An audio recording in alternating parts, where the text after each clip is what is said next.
Sebuah video memperlihatkan pemotor Honda ADV nekat mengambil tas milik pedagang di pinggir jalan Ciledug. Momen aksi pelaku itu sempat terekam jelas di kamera CCTV, hingga videonya diunggah oleh akun Instagram @merekamtangerang. Setelah diunggah, video tersebut ramai di media sosial. Peristiwa tersebut tepatnya terjadi di Jalan Sukarela, Paninggilan, Ciledug, Tangerang. Adapun waktu kejadian pada Senin, tanggal 9 Mei tahun 2022, sekitar pukul 16.55 waktu Indonesia Barat.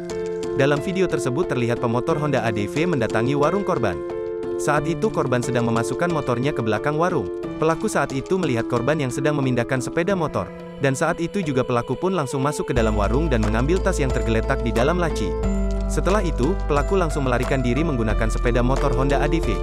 Pelaku membawa tas curiannya, dimasukkan ke dalam baju. Terus pas udah mau pergi, tasnya sempat jatuh, ungkap salah satu warga. Akibat peristiwa itu, korban pun kehilangan uang tunai senilai 3 juta rupiah, kartu identitas, surat-surat kendaraan, dan barang berharga lainnya yang berada di dalam tas.